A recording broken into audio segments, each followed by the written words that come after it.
মানে বিএনপি জোটে যাচ্ছেন এই প্রশ্ন করবো নাকি বিএনপি থেকে আসন নিশ্চিত হলেন কিনা সেই প্রশ্ন করবো? জোটের ভেতর থেকে যতদূর জানি নূরের দলের থেকেও লিস্ট গেছে। বই আপনাকে তো অনেকটা বিএনপি বলাই যায়, আপনি বিএনপি জোটে দীর্ঘদিন আন্দোলনে ছিলেন, কথার সুরও আমরা একই ধাঁচে দেখি। সেক্ষেত্রে মানে বিএনপি জোটে যাচ্ছেন এই প্রশ্ন করবো নাকি বিএনপি থেকে আসন নিশ্চিত হলেন কিনা সেই প্রশ্ন করবো, ঠিক বুঝতে পারছি না। প্রথমত আপনাকে অসংখ্য ধন্যবাদ। আপনি আসলে প্রশ্ন যেহেতু আর করেননি তো উত্তর দেওয়ার আমি শুরু করি। আমি সবচেয়ে বেশি আনন্দিত আজকে আপনার টকশোতে আসতে পেরে, যে নূর যে সুস্থ হয়ে ফিরে এসছে, এবং মানে আপনার টকশোতে আমার নূর ফেরত আসার পর আমি লাস্ট নূরকে দেখেছি হাসপাতালে, যখন নূর অত্যন্ত খারাপ মানে আঘাতের পর অসুস্থ হয়ে পড়েছিলাম। আমি অত্যন্ত আনন্দিত আজকে নূরকে দেখে, এবং সে সুন্দরভাবে আমাদের সাথে আছে, আমরা কথা বলছি। আমাদের আসলে কখনোই এ ধরনের আমরা কল্পনাও চিন্তা করিনি যে যেই আন্দোলনে আমরা একটা আতঙ্কে ছিলাম, আমরা যে কোনো এই ধরনের আঘাতের শিকার হতে পারি, এর থেকে আরো খারাপ কিছু শিকার হতে পারি, সেই আন্দোলনে জয়লাভ করার পর আমাদের মধ্যে একজন নুরুল হক নূর এই ধরনের আক্রমণের শিকার হবেন, এটা আমরা কল্পনা করতে পারি। একদমই অত্যন্ত আনন্দিত আজকে সঠিকভাবে উনি ফিরে এসেছেন। এখন আসেন আপনি যে কথাটা বললেন, প্রথমত আমরা যখনই রাজনৈতিক একটা অঙ্গনে কথা বলি, আলোচনা করি, আমরা আমাদের দলগত নীতি, আইডিওলজি এগুলোর ভিত্তিতে কথা বলি। রাজনীতিতে অবভিয়াসলি আমাদের অনেক জায়গায় আমরা জোট গঠন করি অনেক রাজনৈতিক ফসল তুলবার জন্য, মানে রাজনৈতিক গোলস অ্যাচিভ করবার জন্য। সো যেমন মনে করেন গত বহু বছর আমাদের একটা রাজনৈতিক গোল ছিল বাংলাদেশে গণতন্ত্র ফিরিয়ে আনার, যেটা শেখ হাসিনা স্বৈরাচারী সরকার ক্ষমতা থেকে নামানো ছাড়া কোনো উপায় সম্ভব ছিল না। তো সেই জায়গায় আমরা সবাই কিন্তু একত্রিত ছিলাম। মঞ্জু ভাইয়ের দল, এবি পার্টি, গণ অধিকার পরিষদ, আমার দল, বিএনপি, আমরা সবাই একত্রিত ছিলাম। এর ভিতরে যুগপথ আন্দোলন নামক আমাদের একটা জোটও ছিল, যেটার ভিতরে এবি পার্টি অফিসিয়ালি ছিল না, কিন্তু আমরা সব কর্মকাণ্ডে একসাথে ছিলাম। যুগপথ আন্দোলনে যারা ছিল তাদের ভিতরে শুরু থেকেই একটা আন্ডারস্ট্যান্ডিং ছিল যে আমরা পরের নির্বাচন, আমরা আশা করেছিলাম 24-এ নির্বাচন হবে, সঠিকভাবে আমরা করতে পারবো, এবং সেখানে আমরা জোটবদ্ধভাবে যাব। কিন্তু সেই আলোচনাটা তখন থেকে সেট ছিল, এবং যখন doctor Mohammad Yunus officially announce করলেন যে ফেব্রুয়ারিতে নির্বাচন হবে, তখন আবার সেই জোটের আলোচনাগুলো সঠিকভাবে তৈরি হলো, এবং জোটের ভিতরে একটা আলোচনা তৈরি হলো যে কাদের কোন ক্যান্ডিডেট গুলো বসবে, সবার লিস্ট জমা দেওয়া। যতদূর আমি জানি, এগেন নূরের দল একটা, নূর আরো ভালোভাবে বলতে পারবেন, বাট আমি ওই জোটের ভিতর থেকে যতদূর জানি নূরের দলের থেকেও লিস্ট গেছে। কোথায় গেছে লিস্ট? ওই যে ওই যুগপথের যে কোয়ালিশন, এই কোয়ালিশনের কাছে লিস্ট গেছে। কোয়ালিশনে যতগুলো দল, বিএনপি নেতৃত্বে আছেন যে যুগপথ, এই কোয়ালিশনে সবার লিস্ট এই কোয়ালিশনের কাছে জমা গেছে। এগেন আমি যদি ভুল করে থাকি অফিসিয়ালি পরিষ্কার করবেন, কারণ আমি যতদূর আমার রাশেদের সাথে যখন কথা হয়েছে বা যুগপথ আন্দোলনে অন্য সবার সাথে যখন কথা হয়েছে, আমি এই ধারণাটা পেয়েছিলাম। অবশ্যই ভুল ধারণা হতেই পারে।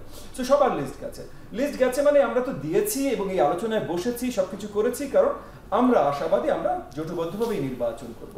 এখন অবভিয়াসলি অন্য কোনো কারণে কেউ জোট যদি ছাড়তে চায় তাহলে ছাড়তে পারে, নতুন কেউ জোটে যদি, যেমন এনসিপি তো জন্মই হয়নি, যুগপথ আন্দোলনের থেকে ছিল, কিন্তু এনসিপির সাথে এখন আলোচনা চলছে, এনসিপি এই জোটে পরিস্থিতি যদি আসতে পারে সাধুবাদ জানাই। আমরা সবাই মিলে, আমাদের কিন্তু প্রথম থেকেই লক্ষ্য ছিল যে সবাই যেন একসাথে আমরা আগামী বাংলাদেশের প্রথম প্রচেষ্টাটা, প্রয়াসটা, কারণ আমরা একসাথে যেহেতু যুদ্ধ করে শেখ হাসিনা স্বৈরাচারী সরকারকে নামিয়ে, এখানে জামাত আছে আপনাদের এই যে কোয়ালিশন যেখানে সবাই জমা দিয়েছে, নামটাম বলতে পারবেন? আন্দোলনে ছিল, এবং জামাতি কোয়ালিশনের নাম দেয়নি, এটা আমরা শুনেছি। এবি পার্টি দিয়েছে, এবি পার্টি না, এবি পার্টি যুগপথ আন্দোলন ছিল না। এগেন যুগপথ আন্দোলনে যাওয়া ছিল, যেটা গণ অধিকার পরিষদ ছিল, গণসংহতি আন্দোলন, নাগরিক, অনেকগুলো আমরা এবং এদের মোটামুটি সবার কাছ থেকে যাওয়ার কথা যতদূর আমি জানি, একদমই ক্লিয়ার।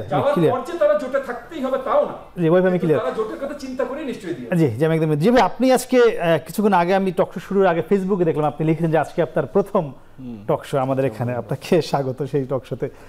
3টি রাজনৈতিক দলের কথা শুনছিলেন। আমার প্রশ্ন ছিল, তারা কোন জোট বা কোন দলের ক্ষমতার সিঁড়ি হচ্ছেন কি হচ্ছেন না? আপনার কাছে আমার প্রশ্ন, ক্ষমতার সিঁড়ি আসলে কারা হচ্ছেন? ছোট ছোট দলগুলো হচ্ছে, নাকি বড় দলগুলোকে ক্ষমতার সিঁড়ি হিসেবে তারা ব্যবহার করছে? কি মনে হয়?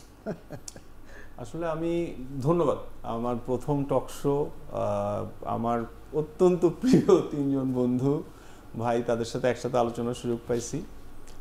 আমি আপনার আলোচনার প্রেমিসটা যখন প্রশ্ন করতেছি, আমি তখনই ভাবতেছি যে আসলে রাজনৈতিক দল তো রাজনীতি করেই ক্ষমতায় যাওয়ার জন্য, এবং ক্ষমতায় যাওয়ার এই প্রশ্নটার জন্য রাজনৈতিক দল বিভিন্ন সময় বিভিন্ন জোট করে। কোনো একটা ছোট দল যদি মনে করে যে না, আমার একটা নৈতিক শক্তি আছে, কিন্তু আমার এনাফ হয়তো বা জনসমর্থন এত গড়ে ওঠেনি, এবং একটা দলকে একটা লোক মানে একজন প্রার্থীকে একটা নির্বাচন জিতে আসতে 500 কোটি টাকা নিয়ে খরচ করতে হয়, অনেক রিসোর্স লাগে।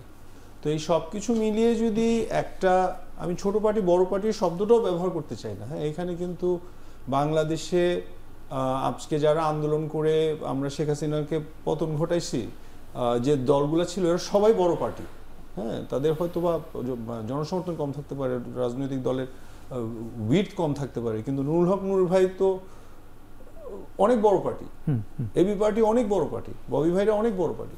সো আসলে কে কার ক্ষমতার সিঁড়ি, কে কাকে ব্যবহার করছে, এই প্রশ্নের প্রেমিসটা আমার কাছে মানে ইটস লিটল প্রবলেমেটিক।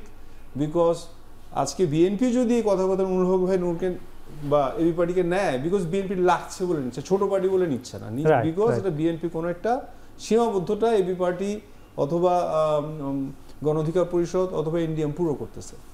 সো সেই জায়গার থেকে আমি কে কার ক্ষমতার সিঁড়িটা আমি জানি না, বিকজ সবাই আছে ক্ষমতায় যাওয়ার জন্য।